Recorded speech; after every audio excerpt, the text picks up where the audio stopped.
Story 1. Safety from the World.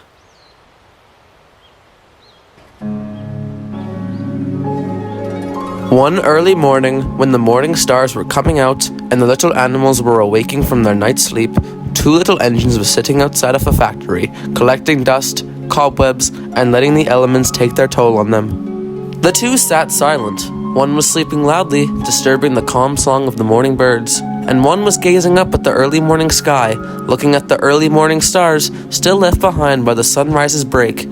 "It's beautiful, you know," said Rhiannon, as she continued to look up at the vibrant, colorful sunrise, "that the sky wakes up every single day and goes back down to sleep as the night's dawn breaks."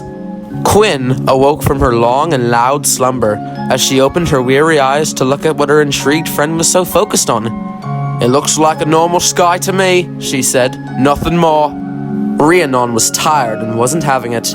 It had been weeks since her and her sleepy friend had had any form of conversation or communication since their line had closed, and Quinn was more focused on sleeping, which caused the little falcon to look around and take in all the nature in the surrounding valley. "You know you could just wake up and talk like a normal engine," remarked Rhiannon, as she focused her eyes on the little purple and red butterfly that had perched on her nose. "Well," exclaimed Quinn, trying to awake from her slumber once more, "I'd rather sleep. It makes up for the years of work I'd had to do on this railway." Rhiannon just chose not to listen and zoned out, as she had more important matters at hand. Her one butterfly friend had attracted two more even prettier ones. Quinn, on the other hand, could tell that her friend was not going to budge, so she just went back to sleep. The next few minutes were filled with a deafening silence from the two engines. The ambiance of the crisp morning air was filled with the sounds of the trees swaying in the wind, the birds singing an early morning tune, and the little animals who were prancing around to collect food for a good summer's breakfast. Presently, Rhiannon was quickly getting tired.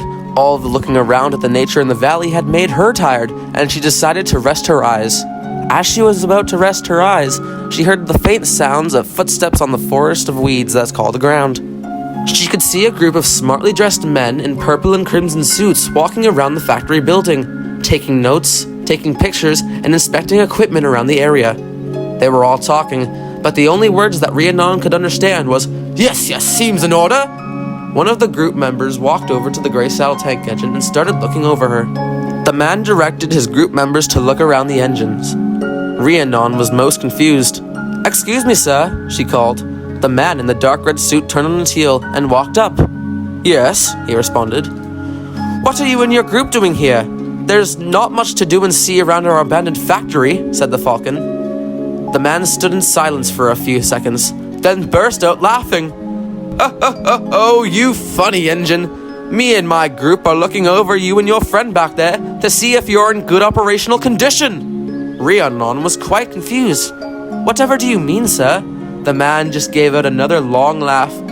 "Oh, you're funny. We're planning on buying you." Rhiannon was shocked. She didn't know what to think. "Wait, really?" she cried. The man just let out another laugh. Yes, we are. We're planning on getting you two to our new railway in the coming weeks. A new paint job, some copper fittings, and nameplates would do the trick." Rhiannon was so happy that she could explode. Quinn, did you hear?" she yelled back to her still sleeping friend. "Hey, what?" Quinn yawned. She looked around the group of men standing around the one talking to Rhiannon. "Who the hell are these people?" "Quiet!" called Rhiannon, expecting the man in the crimson suit to give her a scolding. All he did was just laugh and laugh until he turned as red as his suit. "Oh, I like your humor, the gray one," he cried. Quinn just rolled her eyes and went back to sleep. Rhiannon let out a tiny giggle and looked back at the men, and the man smiled. "We'll get you and your friends shipped off to our new site in a few days, and then we'll have you two sent into our works for a full makeover." This caught Quinn's attention, and she was now quite intrigued. Rhiannon just looked up at the sky, seeing the morning stars start to fade and the sunrise starting to break. She now knew that this was the start of her and her friend's new life. She stared around at her home again, the abandoned buildings, the overgrown track, and the decaying flowers. She closed her eyes and sat simmering in the early morning sun. This was her new life, a life that would be full of happiness, success, and much more for her and her sleepy friend. The end.